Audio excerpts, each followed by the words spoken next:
Hello, my wonderful students. How are you doing? Hope you are doing great and you are a good ambassador of this school.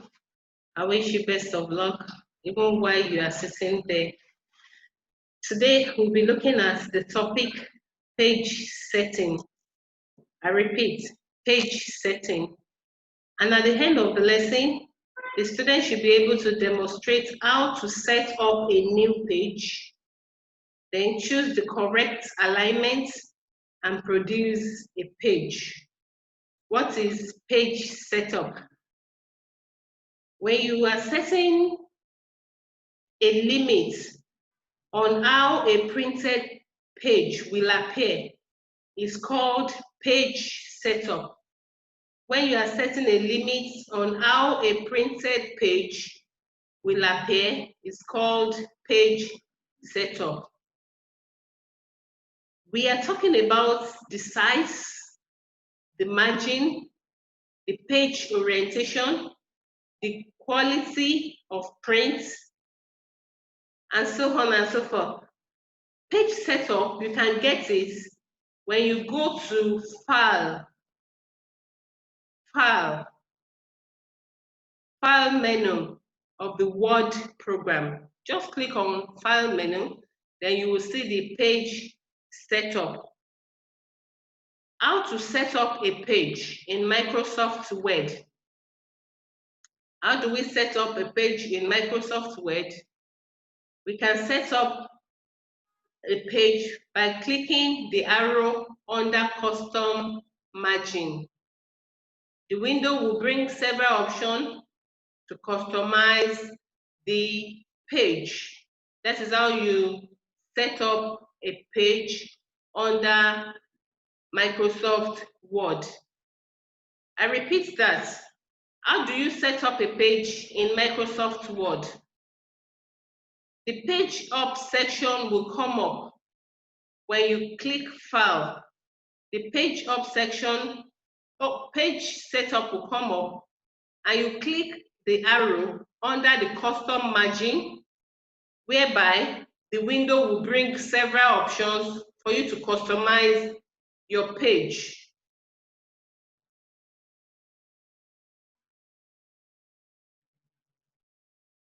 When it brings you the option so that you can customize your page, the options that will bring includes number one, margin.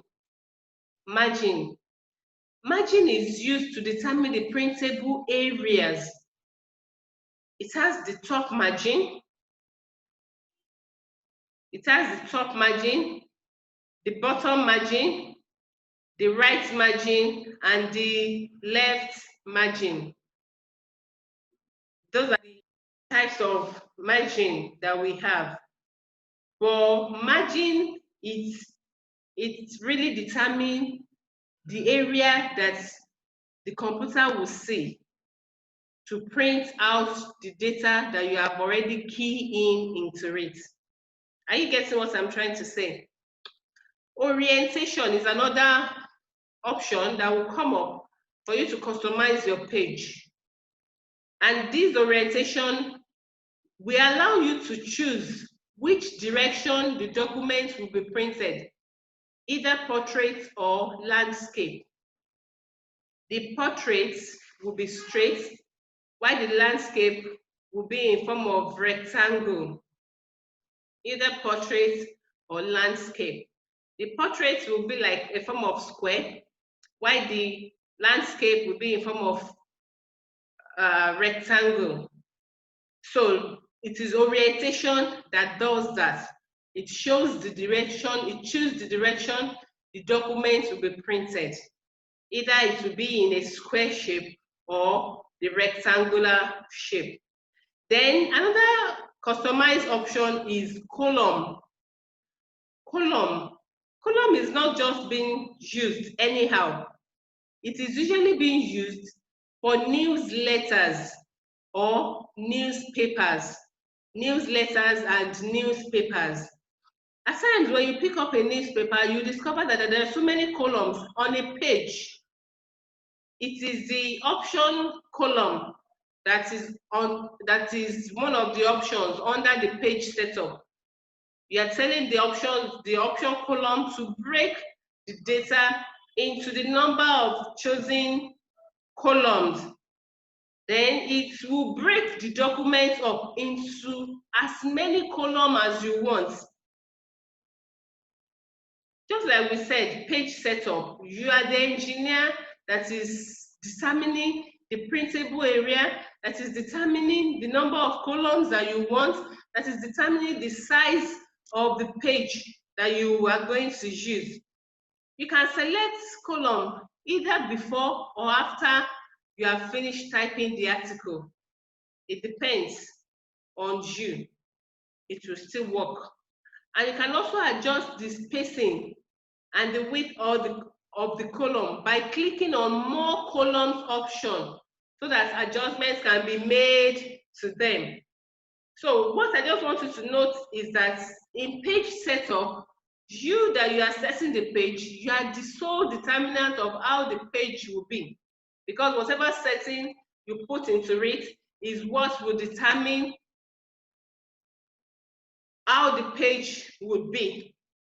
Then the size of the paper, it enables you to select the size of the paper that you intend to print, either A4 paper or A5 paper.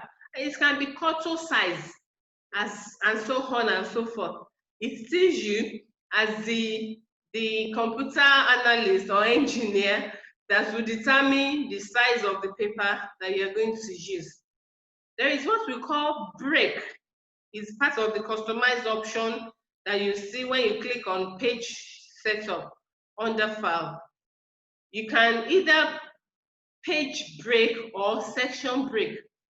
When you have typed the first page, the second page, and you want break to be, you click on break so that it can give you either page break or section break.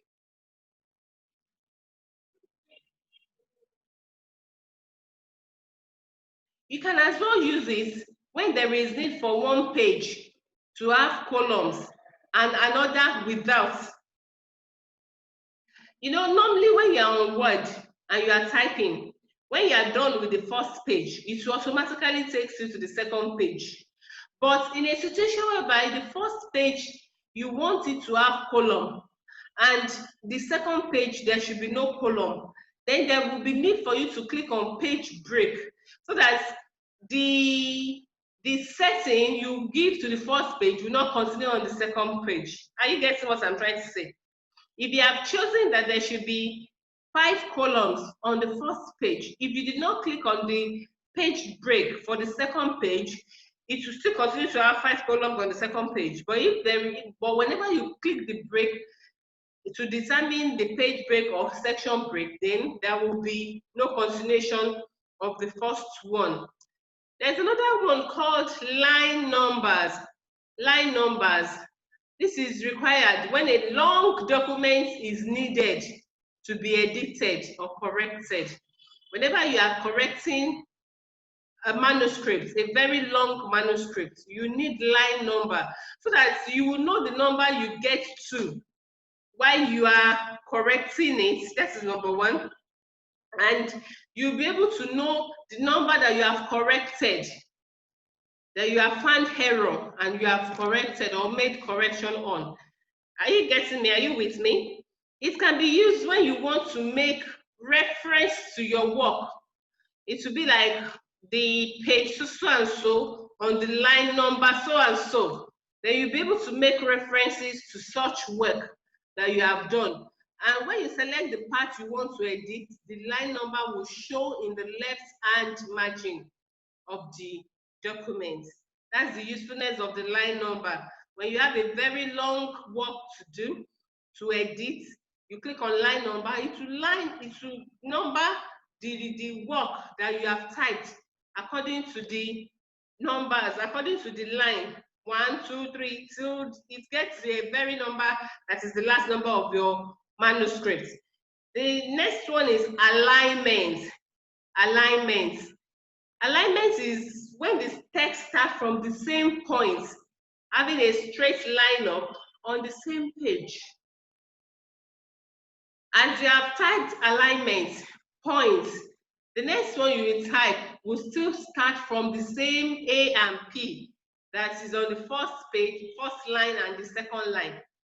So that means the text starts from the same point, so it will be aligned on the same line. And this can be divided into basic 4 alignments. We have the first one, which is the left alignment. That is moving the text to the left margin. Moving the text to the left margin. Then we have the right alignment. It shows that you are moving the text to the right margin. And we have justified alignment. This is when the letter and the word spacing is adjusted. When you're asking, when you click on justified, what it will do is to do justice to what you have typed, ensuring that the text is well typed, then the line spacing is well typed. Not only the line spacing, the spacing between words are also well organized. And we have the centered alignment, and this is when the text is moved to the middle of the page. We have them on the home, or when you click on the home on your screen, flat screen, you will see the alignments there. We have the left alignment, the right alignment, the justified, and the center alignment. The text is neither to the left nor to the right. It's right at the middle of the text of the page. We have come to the end of today's class, but before we go, it is good for us to have a recap of what we did today. The topic was page setting, and the page setup has to do with when you give limits on how the printed page will appear, the way you want your document to appear is simply called page setup. And it includes the size, the margin, the page orientation, the quality of the prints, and so on and so forth. The page setup, remember, is under the file menu of the Word program, and it comes up by clicking the arrow under custom margin. Page setup comes up by clicking the arrow under custom margin, and that will bring you several options, such as the margin. Don't forget, the margin determines the printable areas. It has the top margin, the bottom margin, the right margin, and the left option. Then we have the orientation. Orientation has to do with how the page will be. Either it will be portrait or landscape. Even it's on our phone. When you are looking at your phone and you want to look straight, it is portrait. When you want it to be in form of rectangle, it is landscape. Then the column is usually used for the newsletter and the newspaper, whereby you tell the computer the number of columns that you needed on a page. And that's why when you pick up newspaper, you see so many columns on the same page, whereby you can have like as many columns as you so desired on it. And we have size. We have size of papers that we use to print.